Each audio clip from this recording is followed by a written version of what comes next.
Hi friends, ഇന്ന് നമ്മൾ LP UP topic wise current അഫയേഴ്സിൽ പാർട്ട് 1 സാമ്പത്തിക ശാസ്ത്രമാണ് നോക്കുന്നത്. 3 വർഷത്തേക്ക് ഫെഡറൽ റിസർവ് ബാങ്കിൻ്റെ ബോർഡ് ഡയറക്ടറായി നിയമിതനായ ഇന്ത്യക്കാരനാണ് രാജീവ് ഷാ. 3 വർഷത്തേക്ക് ഫെഡറൽ റിസർവ് ബാങ്കിൻ്റെ ബോർഡ് ഡയറക്ടറായിട്ട് നിയമിതനായ ഇന്ത്യക്കാരനാണ് രാജീവ് ഷാ.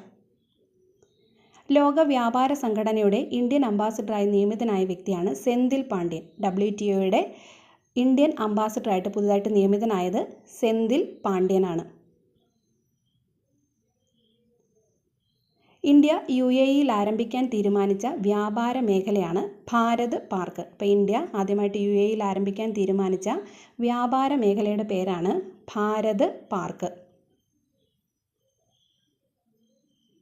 54ാമത് ലോക സാമ്പത്തിക ഫോറത്തിൻ്റെ വാർഷിക യോഗ വേദി ദാവോസ് ആണ്, സ്വിറ്റ്സർലൻഡിലെ ദാവോസ്. ഇത് വളരെ പ്രധാനപ്പെട്ടതാണ്, ഇതിനു മുമ്പ് ചോദിച്ചിട്ടുണ്ട്.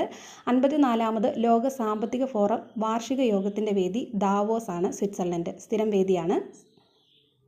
RBIയുടെ ഡെപ്യൂട്ടി ഗവർണറായിട്ട് പുനർനിയമിതനായ വ്യക്തിയാണ് മൈക്കിൾ ഡി പത്ര. അദ്ദേഹം തന്നെയായിരുന്നു ഇതിനു മുമ്പും RBIയുടെ ഡെപ്യൂട്ടി ഗവർണറായിട്ട് വീണ്ടും നിയമിതനായത് മൈക്കിൾ ഡി പത്രയാണ്. ഫോബ്സ് മാഗസിൻ പുറത്തുവിട്ട റിപ്പോർട്ട് പ്രകാരം ലോകത്തിലെ ഏറ്റവും മൂല്യമേറിയ currency Kuwaiti ദിനാറാണ്.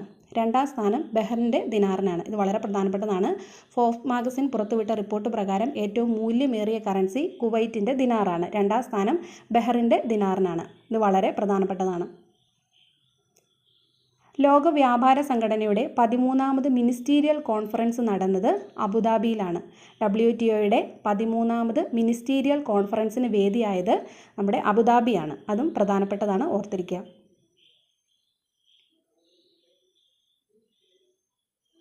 UNൻ്റെ world economic situation and prospects എന്ന സാമ്പത്തിക റിപ്പോർട്ട് പ്രകാരം 2024 പ്രതീക്ഷിക്കുന്ന ഇന്ത്യയുടെ സാമ്പത്തിക വളർച്ചാ ശതമാനം 6.2 അപ്പോൾ UNൻ്റെ world economic situation and prospects പ്രകാരം ഇന്ത്യയുടെ സാമ്പത്തിക വളർച്ച 6.2 പ്രതീക്ഷിക്കുന്നത്. അടുത്ത വർഷം 2025 6.6 പ്രതീക്ഷിക്കുന്നത്. ചട്ടലംഘനം ചൂണ്ടിക്കാട്ടി RBI നടപടി നേരിടേണ്ടി വന്ന പേയ്മെൻറ്റ് ബാങ്കാണ് പേടിഎം പേയ്മെൻറ്റ് ബാങ്ക്. ഇത് വളരെ പ്രധാനപ്പെട്ടതാണ്. ചട്ടലംഘനം ചൂണ്ടിക്കാട്ടി RBI നടപടി നേരിടേണ്ടി വന്ന പേയ്മെൻറ്റ് ബാങ്കാണ് പേടിഎം പേയ്മെൻറ്റ് ബാങ്ക്. അടുത്തത് 16ാമത് കേന്ദ്ര ധനകാര്യ കമ്മീഷൻ അംഗമായി നിയമിതയായ മലയാളിയാണ് ആനി ജോർജ് മാത്യു.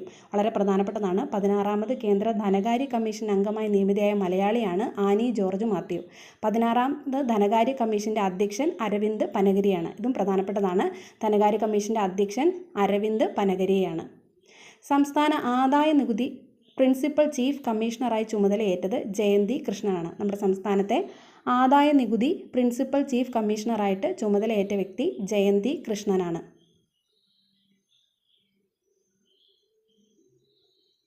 2022-23 വർഷത്തെ കേരളത്തിൻ്റെ സാമ്പത്തിക വളർച്ച എന്ന് പറയുന്നത് 6.6%. 2022-23 വർഷത്തെ കേരളത്തിൻ്റെ സാമ്പത്തിക വളർച്ച 6.6%. UAEയുടെ സ്വന്തം ഡിജിറ്റൽ പേയ്മെൻറ്റ് കാർഡ് സംവിധാനമാണ് ജയ്വാൻ. UAEയുടെ സ്വന്തം ഡിജിറ്റൽ പേയ്മെൻറ്റ് കാർഡ് സംവിധാനമാണ് ജയ്വാൻ. നമ്മുടെ GPayയുടെ മാതൃകയിലാണിത് തയ്യാറാക്കിയിരിക്കുന്നത്. അപ്പോൾ നമ്മൾ ഇക്കണോമിക്സിൻ്റെ ഭാഗത്ത് നിന്ന് കുറച്ച് ക്വസ്റ്റ്യൻസ് ആണ് നോക്കിയത്. കുറച്ച് ടീച്ചേഴ്സ് നമ്മളോട് നോട്ട് ചോദിച്ചിരുന്നു. അപ്പോൾ ഞാൻ ആക്ച്വലി നോട്ട് അങ്ങനെയായിട്ട് പ്രിപ്പയർ ചെയ്യുന്നില്ല. UPSCക്ക് അധികം ദിവസങ്ങളില്ലല്ലോ. അപ്പോൾ ജനറൽ ആയിട്ടുള്ള കറണ്ട് അഫെയറിൽ നിന്നാണ് ഇത് പ്രിപ്പയർ ചെയ്യുന്നത്. അപ്പോൾ നിങ്ങൾക്ക് ഇത് യൂസ്ഫുൾ ആവുകയാണെങ്കിൽ ഈ നമ്മുടെ ചാനലൊന്ന് സബ്സ്ക്രൈബ് ചെയ്യുക, ഒന്ന് സപ്പോർട്ട് ചെയ്യുക. Thank you.